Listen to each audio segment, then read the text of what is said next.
Vamos lá, vamos voltar aqui e falar sobre o mercado imobiliário, voltando ainda a estudar um pouquinho de avaliação imobiliária. Importante, a avaliação imobiliária em Portugal e no Brasil, vamos trabalhar também esse assunto, para que você possa se tornar um despachante imobiliário, você precisa conhecer parceiros, associados, precisa conhecer o que o mercado imobiliário oferece de serviço, de parceria, de produção, então isso é importante.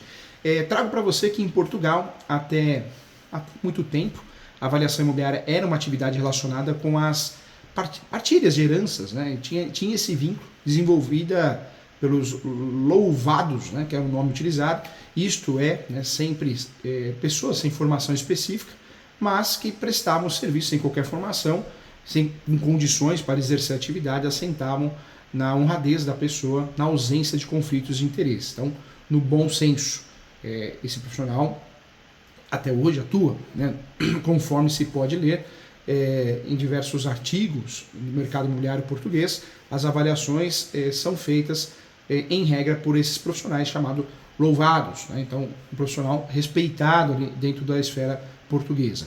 As alterações políticas, econômicas e sociais decorrentes a partir do dia 25 de abril de 1974 trouxe aí também outros profissionais, né, de fato com outros nomes, que equiparam-se a corretor, para prestarem serviço também, autorizando a grande maioria da população originária, o aumento significativo que teve no país também em relação às construções de casas destinadas, e na falta de mercado de arrendamento, também surgiram outros profissionais, agregou ao engenheiro esse tipo de serviço, a prestação de serviço em Portugal, ao corretor de imóveis, como eu já tinha falado, então outros profissionais começaram a se valer desse serviço, dessa prestação de serviço também, então também ponto importante.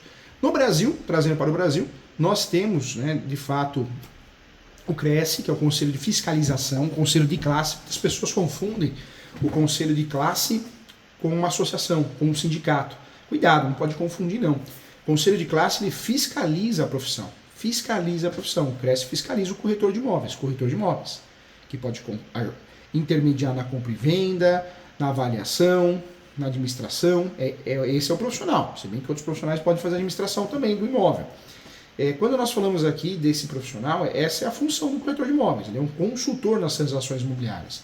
Agora, cresce é uma coisa, quando eu falo de associações ou sindicatos é outra, né? Então, quando nós falamos do despachante imobiliário, existia uma discussão se precisava ter CRES ou não. Hoje o entendimento que não, porque esse despachante imobiliário ele pode ser um contador, ele pode ser um advogado, advogada, contador, contadora, corretor, corretora, ou seja, não existe uma entidade de classe que fiscalize esse profissional, mas existem associações diferentes, sindicatos diferentes para o país. Se você quer se vincular ou não, é uma questão sua, mas hoje nós não temos que recolher, pagar uma unidade para um conselho, porque não tem despachante imobiliário, né? Então, de fato, não tem.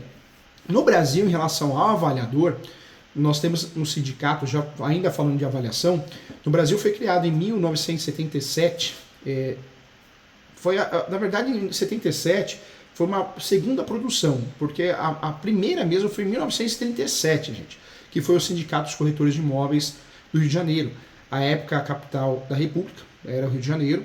Em 1962, a profissão de corretor de imóveis foi regulamentada e mais tarde, em 1978, verificou-se o gradual reconhecimento do profissional que trabalha em avaliações imobiliárias, cuja atividade é exercida especialmente por corretores e engenheiros por via de atividades, né, de algumas instituições que operavam no setor.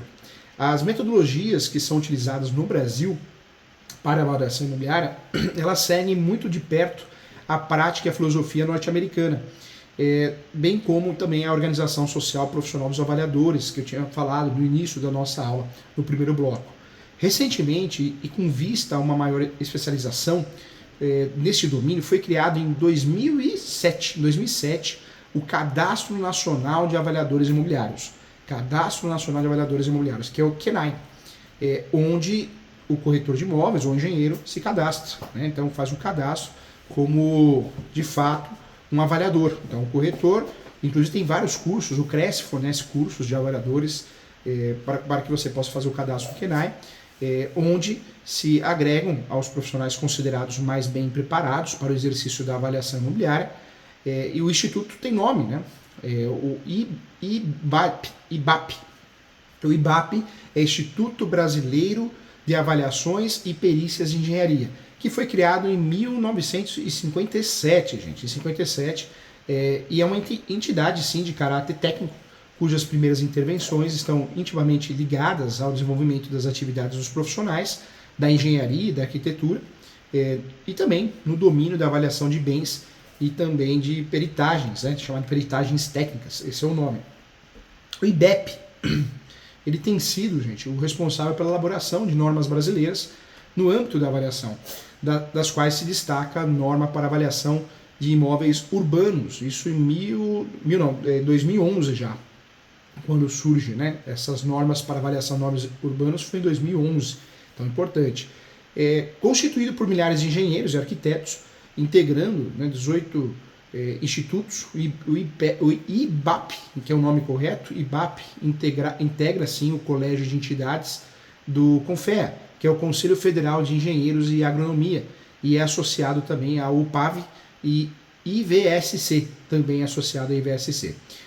Vamos lá, vamos estudar um pouquinho aqui os objetivos da avaliação, tá? Isso é importante para que o despachante imobiliário possa conhecer também dentro desse cenário, desse conhecimento aprofundado, né? Então nós temos aqui os objetivos da avaliação. Os bens imobiliários podem ser avaliados segundo várias perspectivas, de fato, e conduzir diferentes valores diferentes, devendo estabelecer-se, de fato, a partir do objetivo da avaliação, sendo os mais coerentes, né? E várias correntes também utilizadas dentro desse cronograma. Nós temos a avaliação, vamos falar no plural, né? As avaliações no âmbito da atividade creditícia, é um tipo de avaliação, no âmbito da validade creditícia, crédito, estou falando de crédito. Existe avaliação também, avaliações no âmbito das expropriações por utilidade pública, também uma avaliação destinada. Avaliações no âmbito fiscal também, avaliações no âmbito do processo civil, na execução, cumprimento de sentença, avaliações no âmbito da atividade seguradora, temos avaliações no âmbito das transações e também não podemos esquecer das avaliações no âmbito do investimento, no investimento. E avaliações patrimoniais de particulares e empresas também para negócios, isso é comum também dentro desse cenário. Eu trago para você também que existem tipos de valor de avaliação.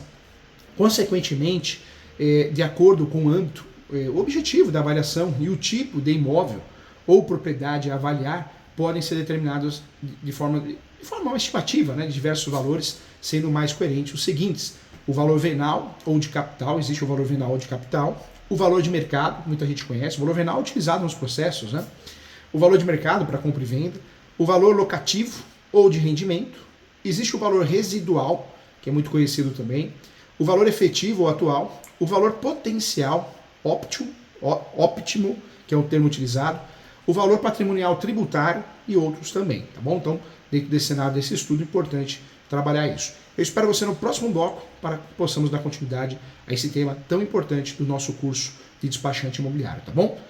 Um abraço e até já.